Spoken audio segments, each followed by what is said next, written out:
Hi, my name is David Wells. I'm 29 years old and I'm from Atlanta, Georgia, USA.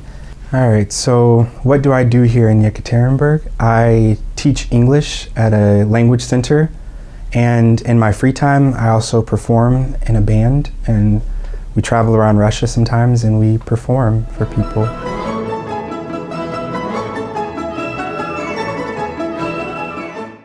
What did I know about Russia before I came here? That there is St. Petersburg and Moscow, like most foreigners probably. I didn't know about any other cities. I had never heard of Yekaterinburg before.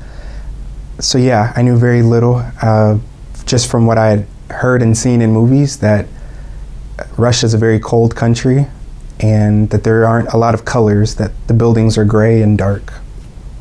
The thing that surprised me the most, the first time I came to Yekaterinburg, I believe it was in 2007, and as soon as I got off the plane, it was June, so it was summertime, it started snowing, and I thought, there's no way I'm ever moving to Russia because it snows in the summer.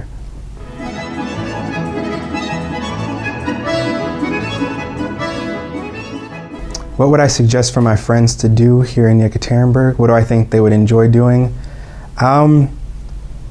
I think I would advise them to visit the banya, because that's something that I really enjoy doing myself, and it's something that's completely different from American culture.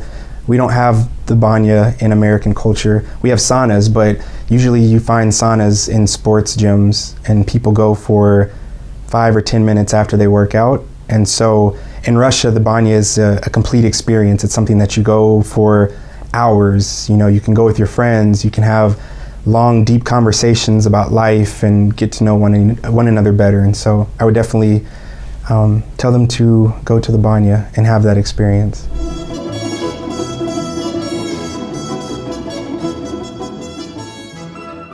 What would I show my friends in Yekaterinburg? I would definitely take them to Platinka, just because I think all year round it's a beautiful place. Whether it's in the wintertime and it's frozen and you can walk across it, or in the summertime and you can go in a boat and just enjoy looking at the city from a different perspective. I would also recommend for them to go to Park Mayakovskaya, because I feel like there's a lot of different attractions that they can see there, different things. It's a beautiful park, a big park to walk around in. And also another one of my favorite places that I would recommend for them to go is to Meteogorka, because it's a great place where you can go and kind of be above the city and get a good view of what the city looks like.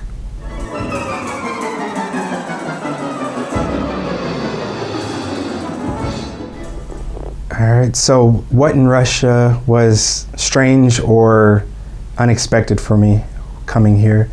I would say one of my first experiences was during the summer, again when I was swimming with some of my Russian friends out in a lake somewhere, and a storm started coming in and there was thunder and lightning.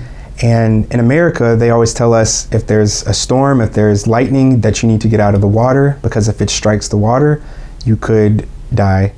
And in Russia, no one seemed to be disturbed by the fact that there was a storm. People were swimming, they were having fun, people were laughing. And so I thought, oh my goodness, we need to get out of the water. And everyone was like, everything's fine, there's no reason to get out of the water, nothing will happen. And so that was very strange to me at first, just to see how the mentality of Russians and Americans is very different when it comes to something as simple as swimming during a storm.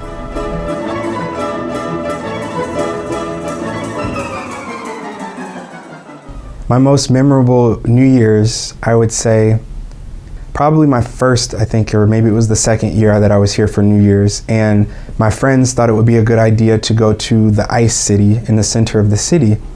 And I thought, why not? I haven't been there yet. It would be great to see Ice Town. But we got there, I don't know, maybe around 11 o'clock at night or something, and there were a lot of people, not just from Yekaterinburg, but from other cities, and everybody wanted to take pictures with me. And so I wasn't even able to walk 5 steps into the entrance. We were taking pictures for probably about 15 minutes, and it was just ridiculous, one person after the next. And so finally my friends were like, we're getting out of here, this is ridiculous, we're going home.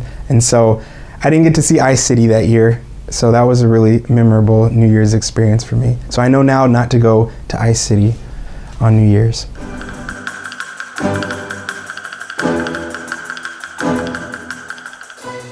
In America, our biggest holiday, I would say, is Christmas that we celebrate, whereas in Russia, the biggest holiday is New Year's.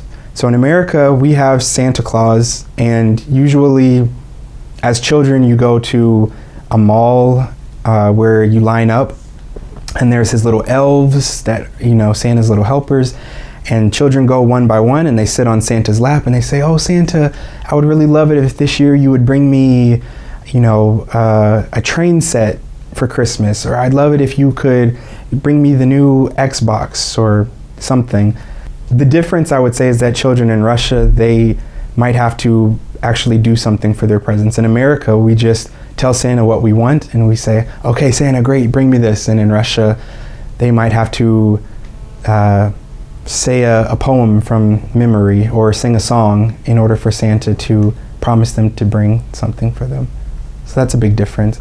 And in America, we have Santa Claus and we have his wife, Mrs. Claus. And in Russia, they have Ded Moroz and Snegurочка. We're not really big into toast, I would say, for Christmas or for New Year's in America. Whereas in Russia, toasts are very important. Toasts are very crucial, I think, to the Russian culture.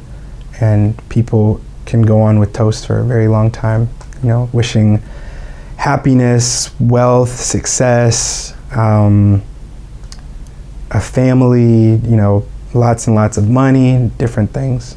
And so I like that about Russian culture, that, Russians love to wish one another different things. But for me, it's difficult because when it's my turn to do a toast, I never know what to say because I'm like, we don't do toast in America. Even on birthdays, it's difficult for me to do toast because I'm like, happy birthday.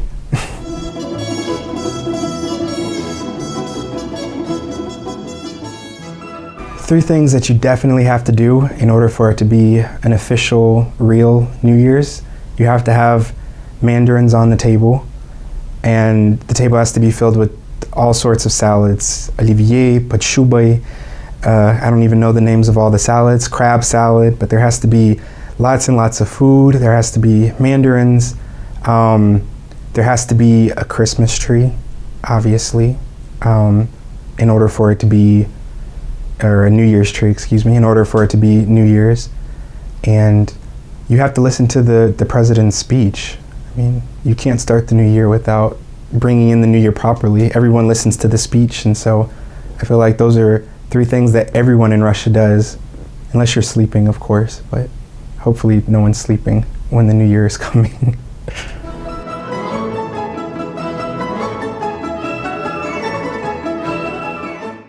The new year, 2016, is coming very soon, and I would love to wish each and every one of you lots of love and success and happiness in the new year, that the new year will be bigger and brighter than the past year, and that all of your dreams and wishes will come true.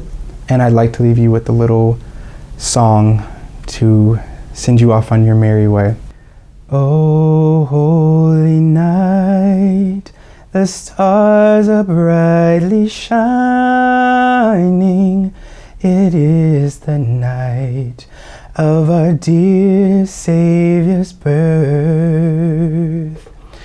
Long lay the world in sin and error pining, till he appeared and the soul felt its worth. The thrill of hope, the weary world rejoices, for yonder breaks a new and glorious morn. Fall on your knees, oh, hear the angel voices, oh, night divine, oh, night when Christ was born, oh, night, divine